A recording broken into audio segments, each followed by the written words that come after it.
उत्तम IQ education में आप सभी का स्वागत है। आज हम एक्सरसाइज 8B का क्वेश्चन नंबर 9 सॉल्व करने वाले हैं। इससे पहले क्वेश्चन नंबर 9 में 8 में भी 2 पार्ट दिए हुए थे छोटे छोटे से, जिनमें अंश का मान रखना था, अनुपात का, और हमको आंसर सॉल्व करना था। इसमें भी सेम वही दिया गया है कि tan 30 अंश, cot 60 अंश, दूसरे में sin 30 अंश, sin 60 अंश और sin 45 अंश का मान हमको इसमें रखना है और वैल्यूज निकालनी है कि कितना कितना आता है। तो देखिए, आपको पहले भी बताया गया है आपको कि त्रिकोणमितीय अनुपात अच्छी तरह से याद होने चाहिए। अगर वो याद नहीं है या उनको आपको निकालना नहीं आता है तो आपके आंसर कभी सही नहीं आएंगे। ठीक है, सबसे पहले पहला सवाल सॉल्व करते हैं। इसमें पहला देखिए, यहाँ पे tan 30 अंश का मान कितना होता है। tan 30 अंश का मान आपको अगर याद नहीं है तो त्रिकोणमितीय अनुपात की क्लास पहले से दी गई है, वहाँ से आप देख सकते हो। तो इसको tan 30 अंश का मान होता है आपका 1/√3।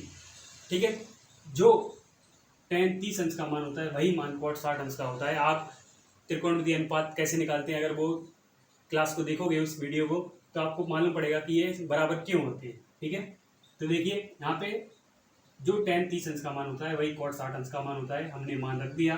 तो देखिए कितना है, 1 का बड़ा मल्टीप्लाई 1 में करोगे तो सिर्फ 1 आएगा। √3 का मल्टीप्लाई √3 में करोगे तो ये √3 का स्क्वायर हो जाएगा, तो ये आपका 1/3। इसी तरह अगर आपको अनुपात और अंश के मान अगर मालूम है तो आपका सवाल बहुत जल्दी और आसानी से लग जाता है। ठीक है, अभी दूसरा सवाल देखते हैं। दूसरे सवाल में क्या बोल रहा है वो। दूसरा सवाल देखिए, इसमें बोला गया है सीधा सीधा sin 30 अंश। sin 30 अंश का मान आपको याद होना चाहिए, कितना होता है 1/2।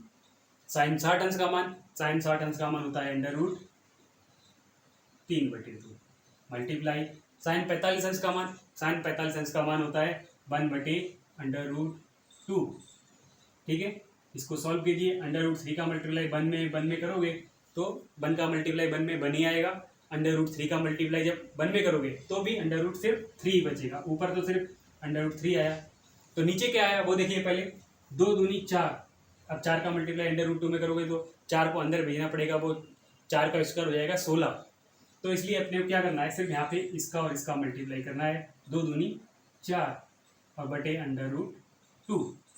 तो ये आपका, इससे आगे इसको सॉल्व नहीं कर सकते क्योंकि इसके ना तो गुणनखंड हो रहे हैं, बिल्कुल छोटी संख्या दे रखी है 3 और 2, इसके गुणनखंड नहीं हो रखे हैं, तो गुणनखंड नहीं हो रहे तो आपका यही आंसर यहाँ पे हो गया। ये आंसर आपका इतना निकल के आया।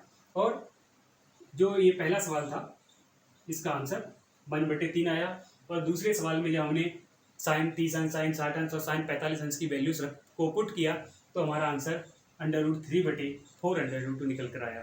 ठीक है, इसी के साथ अपनी ये एक्सरसाइज 8B फिनिश हो गई है।